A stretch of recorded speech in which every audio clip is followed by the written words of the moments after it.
Hi, everybody, and welcome to All Things Aviation and Aerospace. My name is Vince Mickens, and I'm with the Private Air Media Group. For those of you who have been on for a few minutes, you probably could see that I was having a few technical challenges, but that has hopefully been resolved. It's great to have everybody today. And this is, the last couple of shows were more aerospace specific, dealing with space exploration and the unmanned mission to Mars. This one brings us back home to the root of aviation and one of the areas that is, I think, often overlooked, and that is flying air cargo. So hopefully today we'll be able to give you, as viewers, insight on this opportunity. For those of you, I was just talking about the fact that there are a lot who have kind of hit the brick wall last year because of COVID and trying to figure out the next steps and that type of thing. And air cargo flying is definitely something that is a great career, it's a great path towards a great career, and there's a lot of opportunity with it at many different levels. So hopefully with the guests that we have today, we'll kind of cover all of that and answer some questions and give you some insight that would be helpful and productive for your career goals. Without further ado, I will start and introduce our guests. First, we have Stanley Bernstein. Stanley is the founder and president of the Regional Air Cargo Carriers Association. He is a former airline pilot for Air New England and Piedmont Airlines and has quite a history in the air cargo industry. Stanley, welcome to the program. Thanks. It's nice to be here. Thank you for inviting me. Well, it's great to have you. And we have Captain Handel Wellington, who is a Boeing 747 Flight Training Supervisor at the ANC Flight Training Facility for UPS Airlines. Yes, you heard me correctly, UPS Airlines. A lot of times we don't think of the cargo carriers as an airline, but in fact they are. We'll talk a little bit more about that.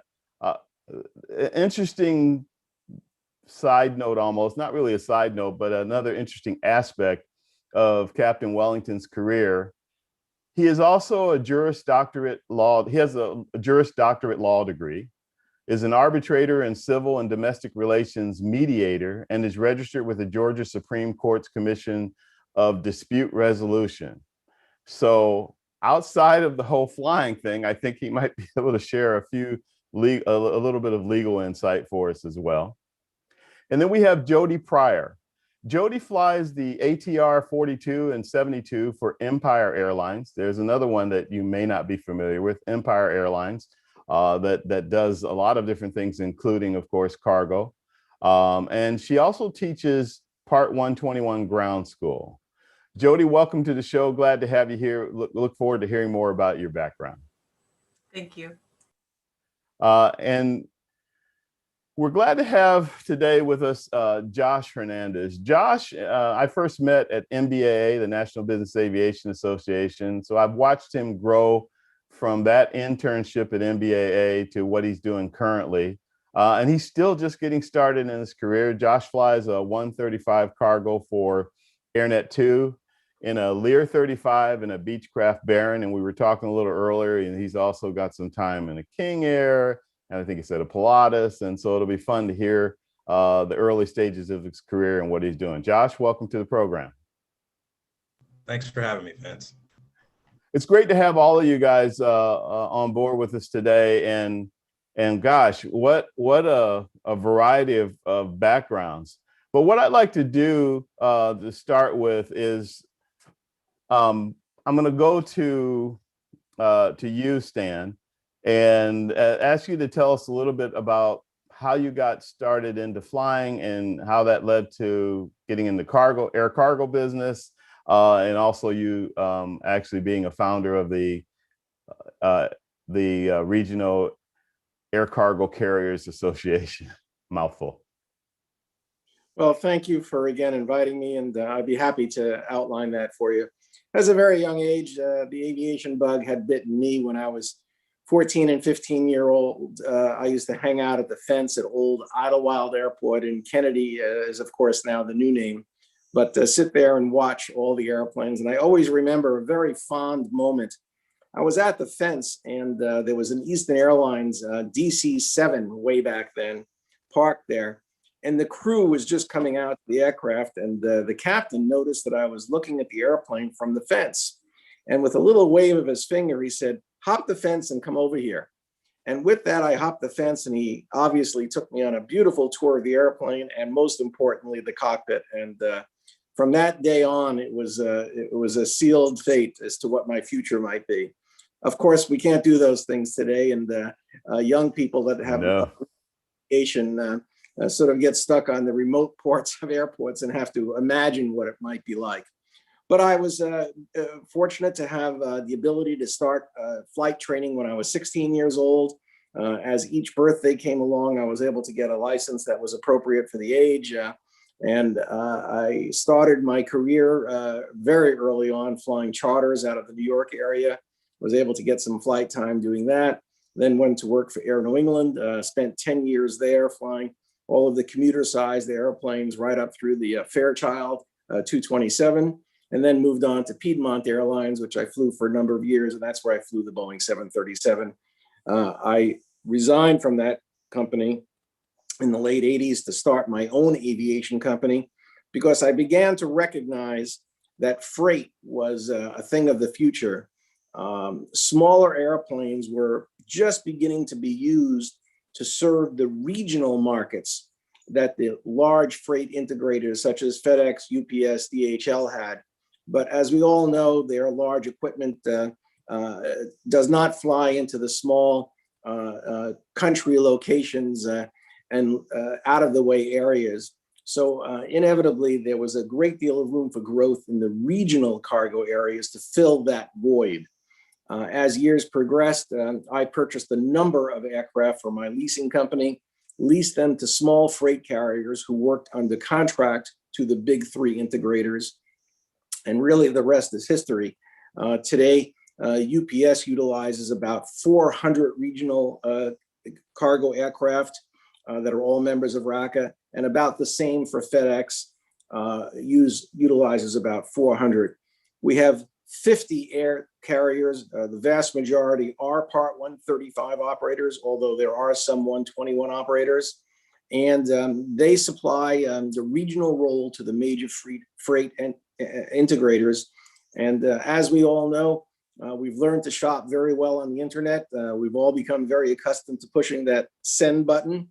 And lo and behold, there's our little package at our doorstep in a day or two or three. And you guys play a big role with that. And we play a big role. Yeah. It's pretty quiet. Most people are unaware of what we do. But the fact is we get the job done along with our integrator partners. We do a remarkable job.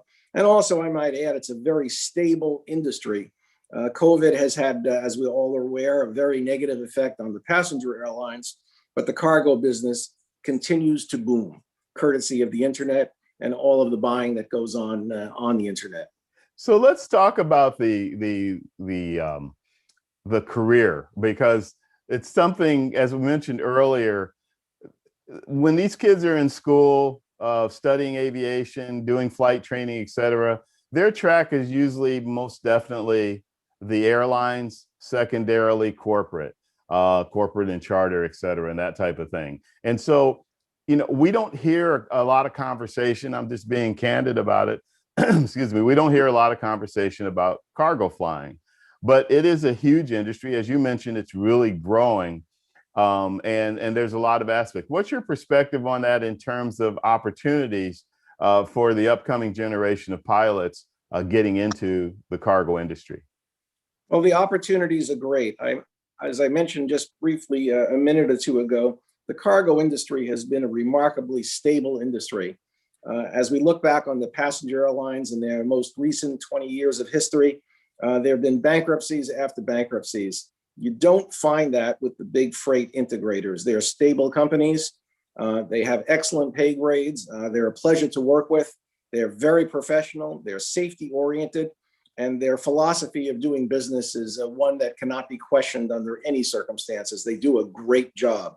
And we, as the regional side of that, are obviously the entry level point. When a young person obtains their commercial instrument multi-engine, of course, they're all looking for a job after they get a couple of 100 hours flight instructing. And usually one of the entry level jobs is flying in the freight area. we're one of the few businesses that actually could hire relatively low-time pilots because so many of our members are utilizing the single-engine Cessna Caravan turboprop, a relatively easy airplane to fly. Once trained and go through a check ride, it's a pretty easy aircraft to master. And that's often the beginning or first step in a regional cargo airline career. Once you get comfortable in that aircraft, many of our members are operating aircraft that are above that level. You could get into a multi-engine airplane, a Beech 1900, an ATR, a Saab. There are many of those in our organization, represented by our organization. And so there's plenty of opportunity there. And then, of course, we all know that the outlook for major airline pilots is very bright, whether it be UPS or FedEx. There's excellent pay opportunities, and I emphasize that compared to many of the other carriers. And I also emphasize that there's a great deal of stability in this business. And glitzy glamour on the passenger side is not always the best solution for a career-oriented individual. Spoken like a true cargo pilot. No, I'm just kidding. Yeah. but you mentioned 3 aircraft, and I just want everybody to know you're talking about twin turboprops, the 1900, the ATR, and the Saab. Those are all twin turboprops that are commonly used for these regional flights. Let me move over to Captain Wellington with UPS, and Captain, how about telling us a little bit about first of all, your perspective on what Stan just shared with us, and then a little bit about your background.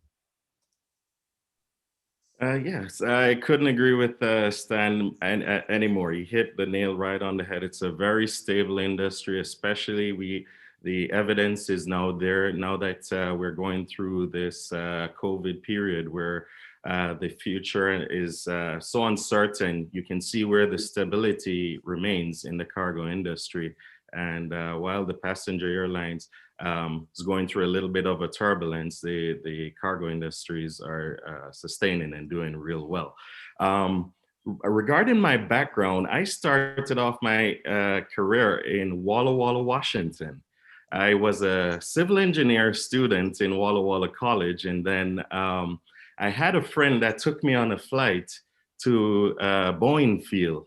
We were only kids, about 18 years of age, and I was amazed at that we were able to. I was able to fly with kids around my age, and we were able to take an airplane. That's quite a wake-up call, isn't it? It was quite the wake-up call to be able to do it at such. I barely had a driver's license at the time, and then what was fascinating is I was sitting in the back seat of the airplane. My friend said, "Hey, he was a pilot," and I was blown away. I was like, "Wow, you're 19 and you're a pilot and an instructor. I wonder if I could do something like that." So I went with him to Boeing field, and I was in the back seat, and I was just amazed when they came out of the clouds and the runway was there. And I was like, wow, I've always wanted to be a pilot, but it was just amazing seeing it come to life, And so after that, I went back to my student advisor and said I wanted to switch my career, my career path from civil engineering to aviation. So I got into aviation and completed my bachelor's degree in aviation technology from Walla Walla University, where I also received all my ratings as well. So once I was done, it was 2001, which was right around September 11th. That happened when I was just coming out of college, and I was like, wow, what am I going to do at this point? This is going to be a tough path moving forward. But, I was never one to give up. And, I always find a way to make things possible. So would you say that was a similar, had some similarities to what young people are went through in 2020 with COVID-19? Absolutely. It's almost, it's another tragic situation, but at the same time, it also shut down a lot of careers. It certainly has. And if you look at history, we usually go through a recession every 10 years. This was just one that was unplanned that affected the industry in a similar manner, especially the way I experienced it in 2001 and roughly every 10 years afterwards. So I started my career I looked around, couldn't find a flying job, and I got my first job as a loadmaster. Started in the cargo industry, believe it or not, as a loadmaster on the L-1011 and the Wow. DC-8 for flying for Arrow Air, the Miami International. So as a loadmaster on the L-1011 and the DC-8, I was responsible for all the, supervising the loading, weight and balance, et cetera. Absolutely. And Central and sorry. South America. I'm sorry, go ahead. No, I was just going to say, I didn't mean to interrupt you, but I did mean to interrupt you because I'm impressed with that. Because one of the things that we try to tell people coming into the industry is sometimes you may have to take a position that's not exactly tied in with what you want to do, but it will keep you in the industry and help you move forward. So the fact that you took a job as a loadmaster, which, has a lot to do with flying and nothing to do with flying, if you know what I mean. You're not in the cockpit. Well, I was. It has actually a lot. Pardon me? I was a fourth crew member. It was a flying loadmaster position. Oh, you were a flying loadmaster. Okay, yes. Thank you for correcting me. but my point is, I guess it still wasn't actually being a pilot or in terms of flying the aircraft. But it being a crew member and being the fourth crew member, being in the cockpit and being responsible for weight and balance, which we all know can be very critical in any aircraft, but particularly cargo. That's just an admirable quality, and I had to just make that point. Go ahead and continue. Yeah, thank you. And that was a very good point you point out, which I'd like to emphasize. Along our career path as pilots, we have to be willing to accept the detours. Life is not guaranteed to be a smooth path. And I certainly know that for a fact because I have a story to tell. And it was an enjoyable experience. And I'm happy that I went through everything because now I can share it with aspiring and up and coming aviators that I've seen both sides, the good sides and the bad sides. And I can tell you that there's light at the end of the tunnel. You just got to keep on and always put God first, because there are times where you are down in the ditches and saying, wow, I wonder if I'll ever make it in this profession. I've seen everybody else making it, but I'm here struggling, and just keep praying and keep persevering, and everything's gonna work out. Sure. And I just never gave up. Yeah, speaking of starting things and getting things going, I'm going to go to Josh. Josh, as I mentioned earlier, you started out with your internship. Well, let me let you tell the story. Tell us a little bit about how you got going with aviation, because it's a great story and you're still building this story. So you're just getting started with your career. I think Captain Wellington hit the nail on the head with the perseverance. Aviation's expensive. Starting off in aviation, it is one of the most. It takes a lot of capital to get going into, and that it's not always easy. I grew up in Chicago. As single parent home, and it wasn't easy. There was a point in time where during college where my mom, she said, hey, I'm eating sandwiches and ramen noodles to make sure that you have, your tuition is being paid for flight training. So I, at that point I had to take a break, and I stepped away from flight training for a while. But eventually came back to it. So, and ended up, I was working at Walgreens and at the FBO. I was working 2 jobs at a time, and then utilizing the FBO's employee discount to, do my flight training, and all my buddies were instructors, so that helped a lot. But that's kind of a sidetrack. You did what you had to do. I did, exactly. I did what I had to do. I made the sacrifices necessary, and I stayed very diligent, stayed hopeful, and continued to pursue my dream relentlessly. So I just wanted to touch on that. But yeah, my background, I grew up in Chicago. I was the only kid that seemed to be the only kid that was ever interested in flying airplanes that I knew. Why were you interested? What sparked it? So every year in Chicago, there's called the annual Air and Water Show, and it's like a lakefront show. They'd have the military come out, Blue Angels, Thunderbirds, aerobatic teams come out. They would just fly along the lakefront, and my mom would take me there since I can remember. And that's kind of where it started. I originally wanted to be a Blue Angel, so that's where it started. I had these. I even had a little onesie as a kid that I drew like the Blue Angel stuff on, and I always wore it. So as a flight suit. So that's where it started, and then I stuck with it. It was something that it didn't go away. Like, it was always something that I always wanted to do, and we went every year, of course. So that definitely helped. And my mom, being as supportive as she was, she found out about EAA Young Eagles, where Yes. people, they take their airplanes and they give back to the community, and they give kids who, they just give kids the experience to flight. And that's where I had my first flight. It was actually out of Chicago's Lakefront Airport, Meigs Field, when it was still an airport, not a park. Oh, wow.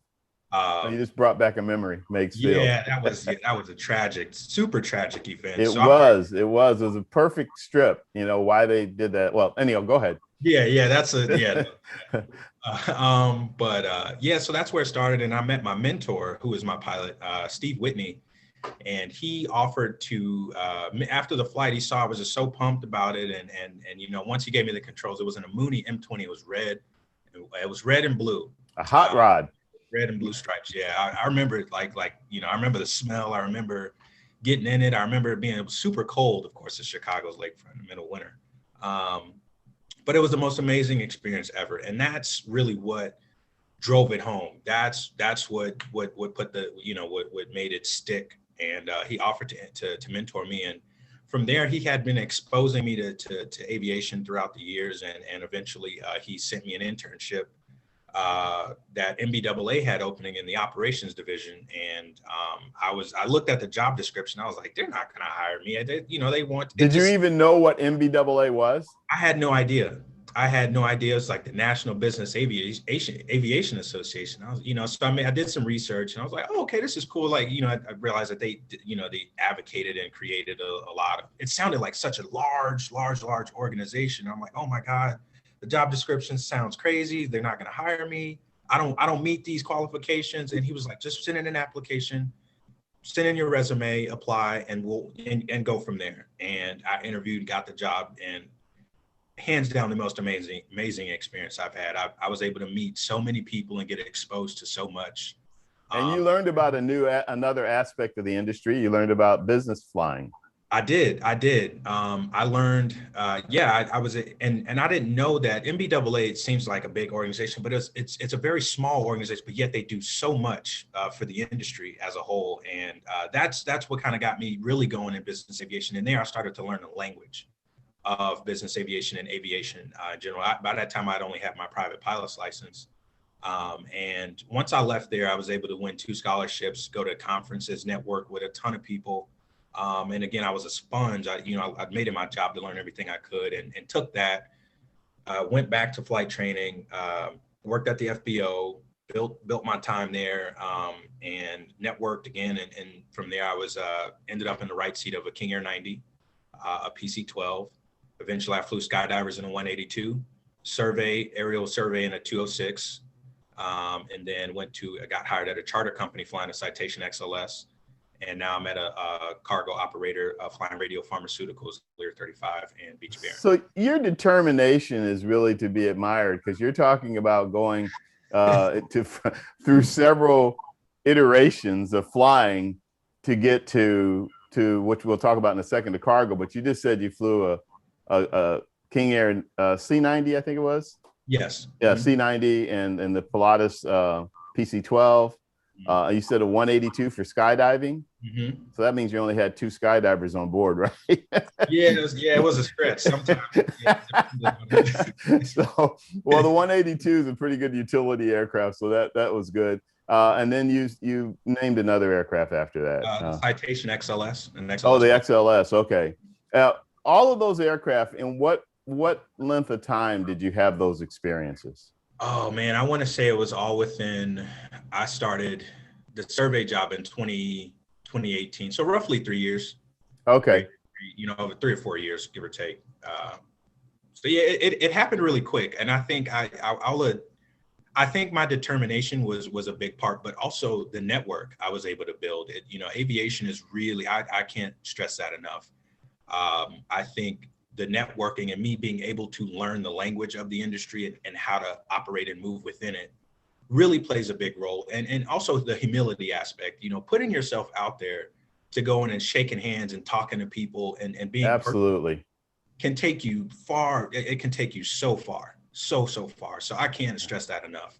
Yeah, absolutely. The networking. And the other thing you mentioned earlier, which I'm sure everybody can chime in on, is you needed money for your training. So you sought out scholarships. Mm-hmm. There are a lot of scholarships out there. I get emails about them all the time from all of the associations and organizations that have this scholarship and that scholarship for primary and for advanced. And interestingly enough, they struggle sometimes with getting people to apply for them. And so, you know, anybody that does apply, you have a really good chance, because there's a lot of people that seem to be missing that boat for one reason or another. Let's talk about your cargo flying, and how did that come about, and how do you feel about the fact that you're now in the cargo flying industry? It was something that I always thought about. Again, I didn't know about the Ameriflights. I didn't know about the Wiggins Airways and the smaller feeder route operators. I had no idea that of course, most people don't know when they say, how did you become a pilot? It's like, you know, and they just think airlines, you know, they just think big airliners and whatnot. And so I didn't know much about the cargo industry. I thought you just had to have or be military. That was like the only thing that you know, that was like the legitimately the only way that you could get a job like that was, you know, being ex-military, flying like a tanker or something. But there's so many young people that actually always tie things into the military, and they think in order for you to have a career in aviation, you have to go the military route. So you just disprove that. Yeah, and I think that's how it used to be a long time ago. I think that definitely was a route, and I don't think, you know, times change and things change, of course, and I think the news kind of is a little late out of the gate for the, you know, younger generation. But I think COVID really, you know, when I was flying passengers, it just, I really enjoyed it because I'm a people person. I love flying people, and my original passion was business aviation. So, but it just, I think for where I'm at in my career, I wanted something a little more fast paced, I guess, challenging. I know cargo operators, there's a lot of night flying, a lot of IFR, lots of different, it's a different ball game. I think it's definitely a different style of flying or a different type of flying. The elements, you're out in the elements. And that seemed like a challenge to me. And I had a buddy who worked at this company at AirNet, and he told me about it. And I was like, man, that sounds awesome. Like, you're in a Baron. There's a mix of single pilot and crew in a twin piston at night, IMC in a wintertime. I mean, I was like, man, you know, this sounds like a great opportunity to sharpen. You're up for a challenge, huh? Always. And I'm really excited about it moving forward. I just finished up my Lear 35 initial yesterday, actually. So I'm pumped. I can't wait to get going. So awesome. So Jody, sorry it's taken us a bit to get to you, but it's some interesting stories here. But Jody, you have also an interesting background as to how you got into cargo flying, what is in terms of what you do now. Well, first of all, this has happened on like the last couple of shows with me where there's a connection that I didn't even know existed. So you have a connection that you and Captain Wellington weren't even aware of. I believe they call that Walla Walla. Yes, Walla Walla. I was born and raised in Walla Walla, Washington. And through my aviation journey, I actually instructed at Walla Walla University for a short time. So that was pretty cool to hear. This little town. The little tiny world. Yep, it is. And I think if we take that, that's aviation right there. It's a small world. It's a small, tight-knit community, and it's important, like Josh said, to network. Networking is so important, especially now. I'm hearing a lot more people reaching out to me because I have a job currently. Can you help me? And I'm like, yeah, let's work together and get you a job right now. So like Josh was saying, network. I had a mentor while I was flight instructing, Jim Fish. He was such a wonderful guy, really encouraged me to get my ATP. He helped me along the way. Once I had all of my multi-engine ratings, he actually got me in contact with a, let's see, there was a guy that owned a whole bunch of, how do I say this? It was like a management company. He managed a whole bunch of King Airs and Citations. And so I had the opportunity to sit right seat in some King Airs and Citations and just get some experience flying. Yeah. You know, and it's all about that network and finding a mentor to open up some doors that you wouldn't have the chance to have an option to be there. Yeah. So, yeah. Captain Wellington can probably chime in, and Stan can chime in on that. I'll go to you, Captain Wellington, first. Well, you know, hearing what you just heard from Josh and now hearing it from Jody, and just your experience and knowledge in the industry, you know, what are your thoughts about that? All right. By the way, Jody, please say hello to Jim Fish. He was my examiner. He gave me several of my licenses. Oh my gosh! I will definitely do that. That's the aviation here without Jim Fish. So say hello to him for me. Yes. Awesome. Thank you. Yeah, I agree with both Jody and Josh. Without networking, that is the key to success. No man is an island. No man can do anything alone. I haven't gotten to where I have without networking, without meeting people along the way, working in the industry. We have an organization, OBAP, Organization of Black Aerospace Professionals, you work with and network. So there are so many different opportunities for you to succeed in the industry. You just have to network. And, you know, there were times when I was overseas. I was actually a recruiter myself. I did a lot of the hiring, the interviewing. And so I met people along the way, and just by meeting them, I did road shows. I did, you know, interviews in different countries and hired people around the world. And just by networking, we're able to extend opportunities to people along the way. So networking is the key to success. Yeah, and I'll use that as a segue to Stan. Stan, what inspired the Regional Air Cargo Carriers Association? What made that happen? Well, the catalyst for it in the earliest days, of course, was the unfortunate events of September 11th. The freight, the business, whether it been on the large integrator side or the smaller integrator side, became very concerned about what new security measures might be put in place. And there are a lot of people in Washington that were talking about rules and regulations that perhaps were being implemented without their understanding of the industry. We were able to get our members together. We were able to get a single voice together. And immediately we descended on Washington and all those individuals and organizations that were talking about rules and regulations. And we were able to help craft those rules and regulations. So not only, of course, was the primary motive safety and security, but to also make them practical.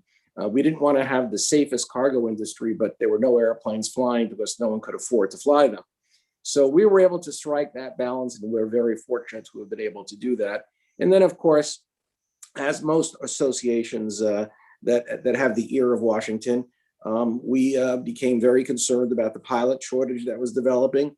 And if I could segue to our two younger candidates, the pilot folks that are on your panel, you know, there's a single word that I've always used that describes exactly what these two young folks have experienced. And the word is simply persistence. They have just constantly sought their end goal of becoming a pilot.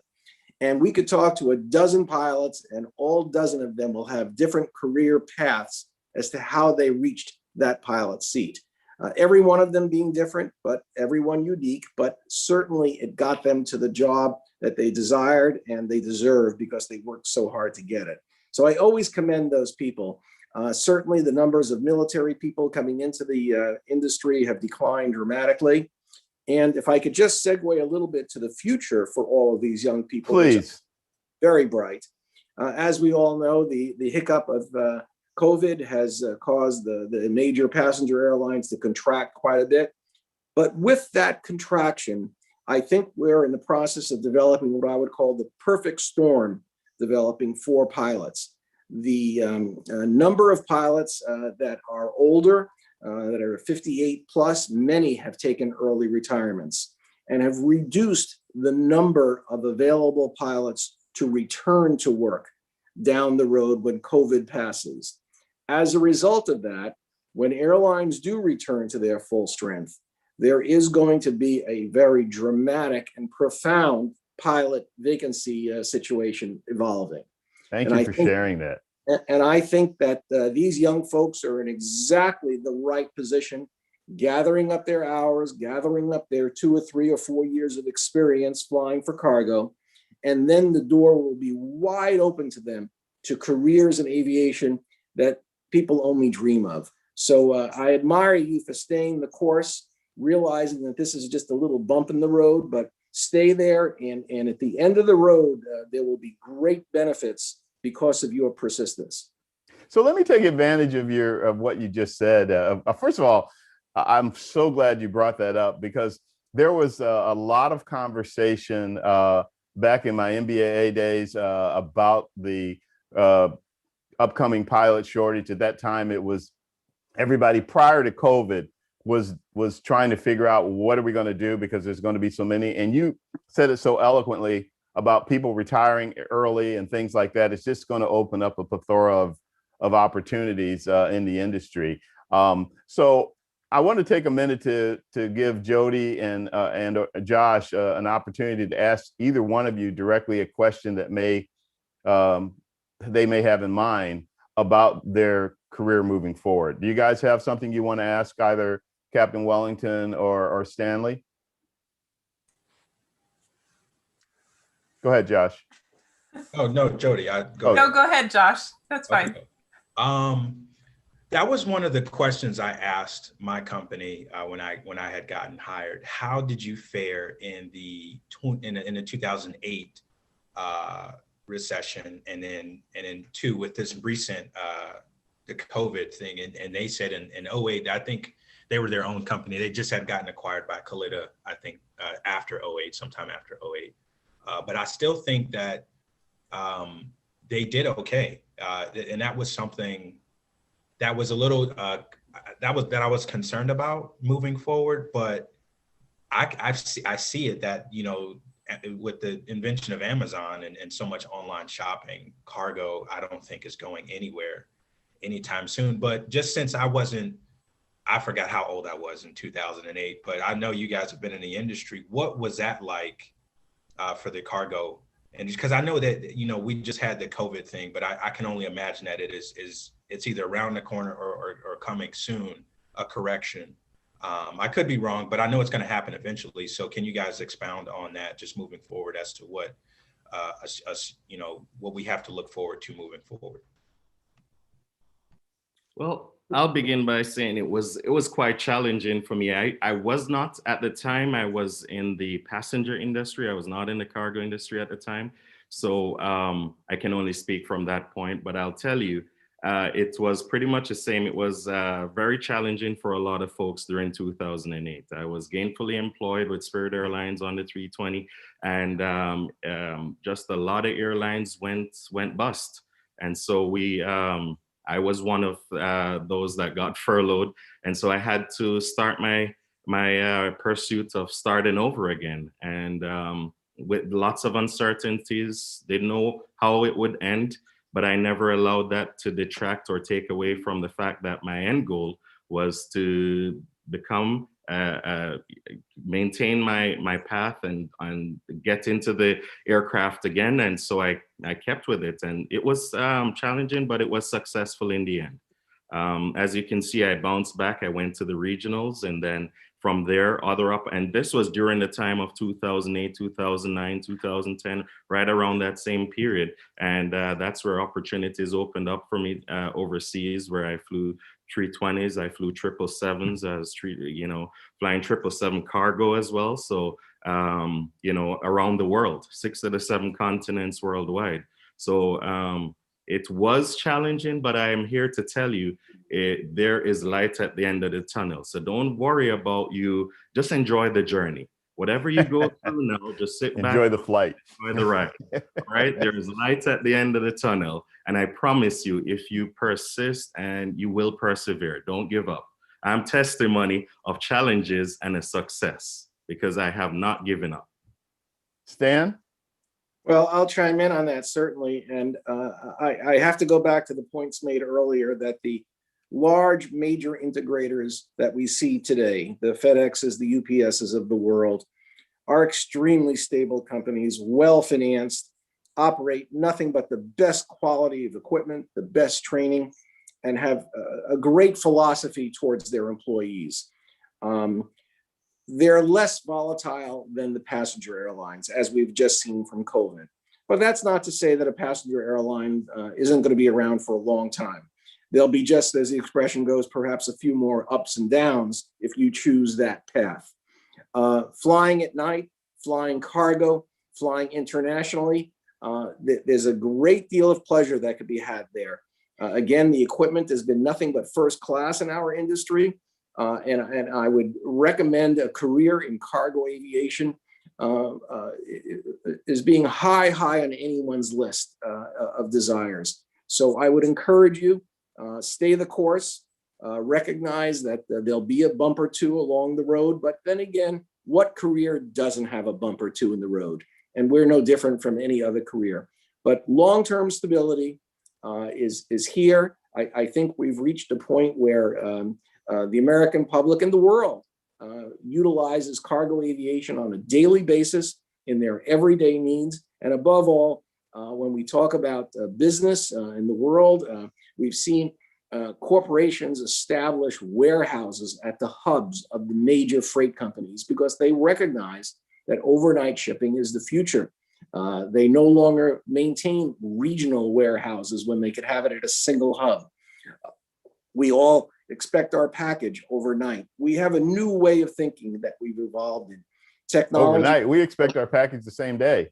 Well, in some cases, that does happen. You are correct. You are correct. I'm sorry, go ahead.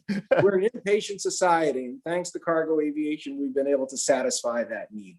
So I would encourage all of you to stay the course, get that experience, and get those resumes out to the major integrators when the time comes and you meet their minimum requirements. And you will enjoy a career that someday you will look back upon and say, you know, I really made the right choice. And if I might add to that before I let you go, Vince, I wanted to just piggyback on that and reinforce, I am working with people here in the cargo industry that have been in the industry. They're there 25 years, 30 years. And it is a pleasure to be in the cargo industry. There is so much stability and it's just a family. And you can enjoy this too if you just keep working at it and, visit us whenever you get that time. Because UPS is one of the good options out there, if not the best. So I was going to ask you guys, I wanted to give Jody a chance, but I don't want to lose this momentum from both you, Stan, and what you just said, Captain Wellington, and that is, what makes a pilot choose one over the other? In other words, when a pilot decides to become, because one of the things that I think is that sometimes a pilot they see cargo flying as a stepping stone, and then they get in the industry and they fall in love with it and they end up making it a career. So what's the mentality of a pilot that ends up wanting to make cargo flying a career versus flying passengers? That's something that I had to ask myself. I was not one of the pilots that wanted to fly for the airlines, but it felt like, well, I guess I have to fly for a regional airline to build my time. And that's not necessarily how it has to go. Flying cargo is fantastic, especially I have a family. I have 3 daughters, a husband, and I spend a lot more time at home than I do in the air and away from my family. Where a regional, you have 3-4 days that you're gone all in a row. With cargo, we may be gone a week if we're traveling, but a lot of the times I'm sleeping in my own bed every night. Because it's a set schedule? Yeah, it's a set schedule. We get a month of our schedule 2 weeks in advance, so we can plan our whole month early on. But another thing is we are salary employees. We're not paid per hour, which is very, very unique in the airline industry, because the majority of pilots are paid only if they're flying. And that's not the case for Empire Airlines. We get paid salary. We make a fair amount of money. It's a livable wage. And there are quite a few people that kind of like it. I mean, it feels like a family. We know who we're flying with. And I think, you know, people fall in love with that close-knit community. So that's what I wanted to talk about, is how cargo compares to, you know, maybe the regional passenger airline industry. Also at my job, I'm still building 121 hours, which is valuable time in the air. So I don't know. Josh, how do you feel flying for a cargo operation? I've only flown a couple of trips. It definitely is a different style of flying. And again, my original love for aviation started with corporate.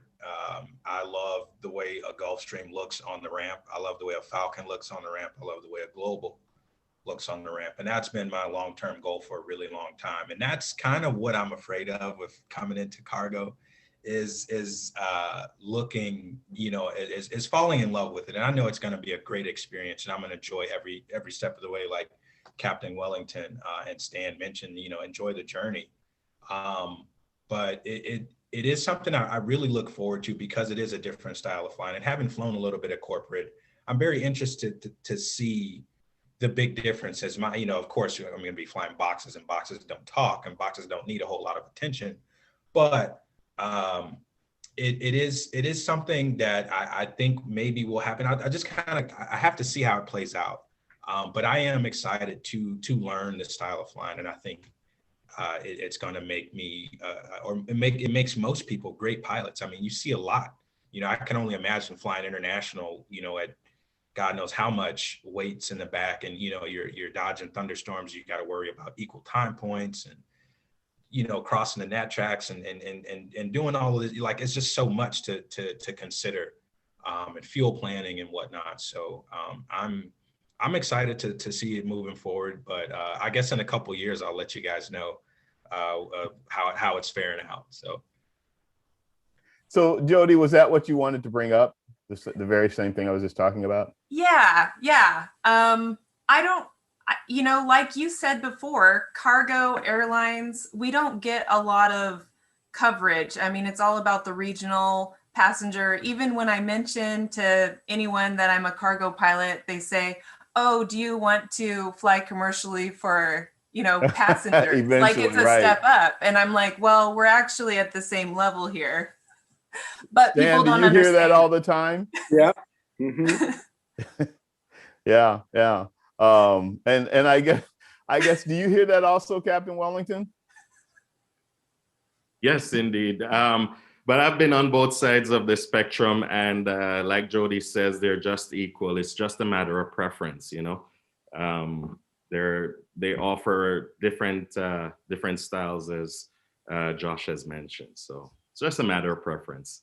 Right. Well, one of the things I think Josh will find out pretty quickly, and Jody just mentioned it, is that cargo flying is scheduled, because it's a lot of it's pretty routine. Whereas when you fly for business, it's on demand, and you don't know when it's going to happen. It's like charter. You don't know when it's going to happen. You don't know if the flight is going to, the trip is going to be a short trip or is going to be extended because of what's going on with that business trip. So it is a different thing. And of course, if you're, I was going to say young and single. I didn't know you were married, Josh, but if you're young with no kids, you can probably flex with that a little bit. But once you start raising kids, then you start thinking like Jody and saying, hey, you know, want to spend time with family and that type of thing need a steadier schedule and all of that. You know, again, as we get close to wrapping up here, the thing that we really want to emphasize are the benefits of this industry, this aspect of the industry that people generally don't know about. And as Jody, as you just said, and as everybody has said today, people just don't know all the great things that are offered with cargo flying. And I think, you know, Stan, you brought up a great point that it is there's a lot of growth ahead in the industry with all the delivery factors now with the Amazon of the world. I mean, Amazon's even creating has created its own cargo airline. I don't know how UPS and FedEx feel about that, but but they're seeing the value of it too. And again, you know, my perspective on it is the regional is just such a great. I mean, to fly cargo in a smaller aircraft, a small jet or a single engine or a twin or something like that, to get started and build your time and do it in a professional environment.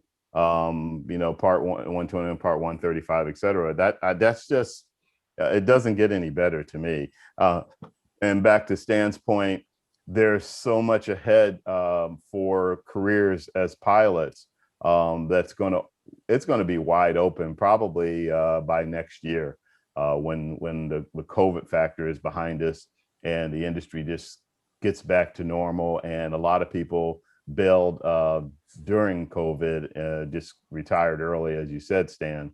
So, you know, as we start to wrap up, just want to see if Josh or Jody, if you guys have any other questions or comments, and then also some final thoughts from Captain Wellington and Stanley about the industry and about the opportunities. Well, if I may, I want to just make a plug-in for FedEx because that's who we're contracted with. They are developing a specific airplane called the Sky Courier that's going to be coming on the market very soon. And it's pretty incredible. It's going to be a single pilot, twin engine carrying cargo. And I think it's pretty neat. I mean, that's saying something if the industry is able to develop their very own airplane specifically for cargo. So we're really excited about that coming on and all the things that it's going to, you know, how it's going to open up more channels of delivery and that sort of thing. So that's funny really that you bring that up because I actually know a lot of people at Textron Aviation, and I was actually trying to get a representative to come on and talk a little bit about that aircraft, but they didn't have someone available for such short notice. Yeah. I'm famous for my short notice stuff. But that's okay. But you know, just to add on to that, because it's a single pilot operated aircraft. I think the plan is to have a right seat occupant there too, which would allow for a lot lower hour pilots to be able to get in the airplane and get some experience and start building hours, some time. Yes. So things are really looking up. I mean, you know, you do what you got to do to build hours. You know, photo survey flights are getting bigger and bigger as you get your time built up. Flying jumpers. You know, you do what you got to do. I went the flight instructor route. And I will say that becoming a flight instructor, I'm sure, Mr. Wellington, you can say that that does look good on a resume. I mean, having experience training someone else how to fly. And I will say, you know, as I'm growing my personal resume, you know, I'm teaching classes for my company as a ground instructor. I'm also a part of the event review committee, and we cover ASAP reports. If you're not familiar with that, that's if you make a mistake, you write a report, and then you're not penalized for that. So we actually review it, and I'm a part of the safety committee that develops and implements safety measures for our company. So not only is networking and mentorship, finding your mentor important, but it's also important that you really take on the industry as much as you possibly can. So I think that's great perspective. Before we do some closing comments, I have to shift a little bit back to Captain Wellington, because Captain Wellington, you have a JD Law degree. And you've done all of this flying that we've been talking about, and you're currently training, doing training supervising for flying the 747 for UPS, but you got a law degree. Tell us how that happened and what you're doing with that real quick. All right. So while I was overseas, I had the burning desire to further my education. I had an undergrad in aviation technology, and I wanted to pursue a higher degree. So I decided, I looked at the options that were out there. You know, you had a PhD, you had an MD, and all the others, and you had a JD. So I looked at them, and the Juris Doctorate, I've always been fascinated with the law. And so I wanted to learn more about it. So that's why I decided to pursue my law degree, and went to Taft Law School and pursued it and got my Juris Doctorate in 2009. And what I'm doing with it now is, after obtaining my law degree, I also went and got certified in as an arbitrator and as a mediator for domestic and familiar relations issues. And so I'm now registered as well with the Georgia Supreme Court Commission of Dispute Resolution, where I'm able to help families where, if they have any legal matters that they need to have arbitrated, and or if they have matters that they need someone to help them to come to a successful resolution, then I'll be a mediator to help both parties to come to an amicable solution. Yeah. Well, let's hope with your flying stuff, you never have to use that law experience from that aspect of things. Let me ask you real quick about the training that you do, that you supervise for the 747 for UPS. Can you tell us a little bit about that real quick?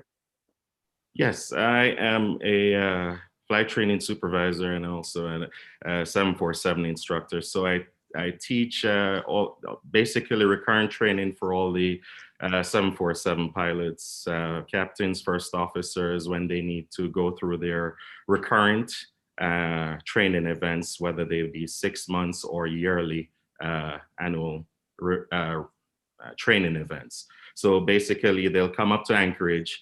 They'll come to get their review every 6 months or in a year, and we'll go in a simulator, and there's ground school involved. And so we'll go through that. Yeah, we've had Anchorage weather down here, by the way. Is it cold up there? Yes. You didn't say that with a lot of enthusiasm. Undoubtedly, it certainly is. So while we're with you, Captain Wellington, any closing thoughts for the young people watching and for Josh and Jody?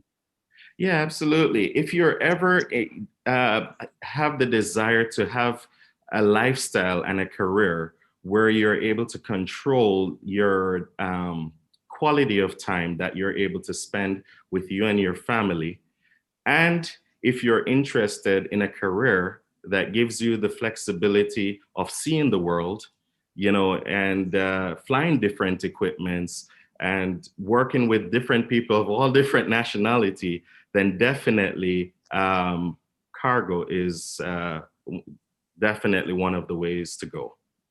So I would highly recommend it for aspiring aviators to keep it on your radar. I know Josh has you know, other things as well that he's considering, but don't take it off your radar. It's a good option. Wait till you see a 7.4. Yeah, there you go. Oh man, Anchorage has so many 747s. It's incredible to see. Yeah. Yes, they're amazing. They're an amazing airplane, and I love the 7.4. I've flown both 7.4 and 777, and I like to classify the 777 as the hot rod and the 7.4 as the Cadillac. Sounds good to me. Both of them sound great to me, actually.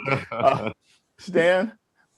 I would urge all of you to stay the course. Again, as we've mentioned, there may be a bump or two in the road. If anything ever gets you down and you start to question what your future is in aviation and whether you should stay the course, maybe you could arrange a visit with Captain Wellington, and he would stick you in a 747-800 simulator for 20 or 30 minutes and that will take care of all your doubts. Well said. Well, very well said. We're going to wrap it up. Josh or Jody, anything closing as we wrap this up? I just want to say thanks, everybody, and for all those who are watching.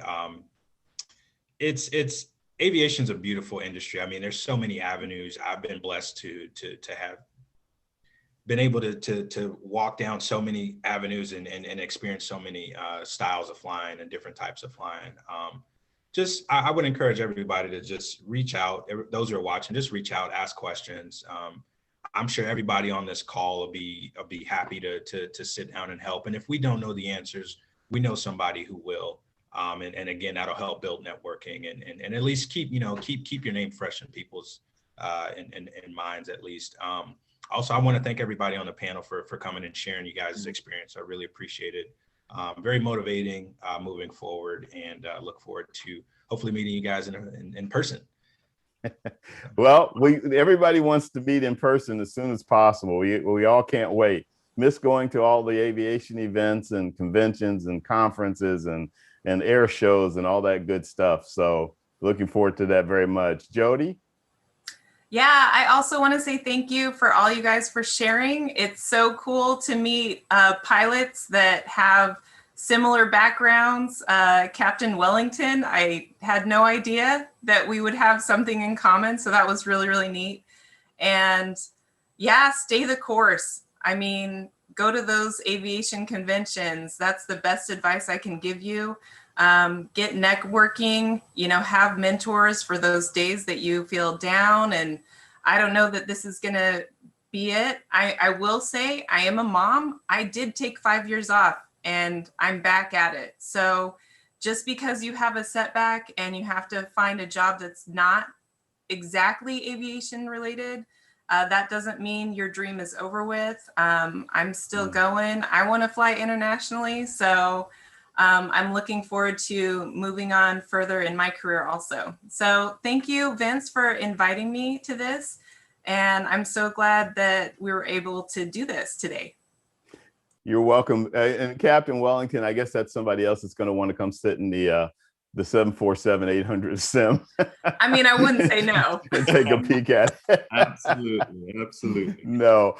Listen, thank you all for joining the show today. One of the main purpose of this program is to present opportunities that, quote unquote, are not spoken about that much or not the norm in aviation. I mean, we always talk about being a pilot, usually about being an airline pilot, secondarily about being a corporate pilot. But the other opportunities, such as being a cargo pilot, are often overlooked. So I hope we accomplished our mission today of really providing some insight about what can be done in air cargo flying, flying air freight. And we got some great perspective from both you, Stanley Bernstein, with the Regional Air Cargo Carriers Association, and from you, Captain Wellington, with UPS and everything that you've done. So, and I wish you guys the best, Josh and Jody. Both impressive with what you guys are doing with your careers. Jody, juggling family and still moving in the direction you want to go is equally impressive just with that. I know, because I have 3 daughters, and when everybody asks me what kind of airplane do I own, I said, well, I have 2 in college. Next question, please. So, but this has been a great conversation, and I really appreciate everybody being on board with it. And look forward to seeing our viewers and listeners next week with another All Things Aviation and Aerospace. My name is Vince Mickens with Private Air Media Group, and thank you all for being on board.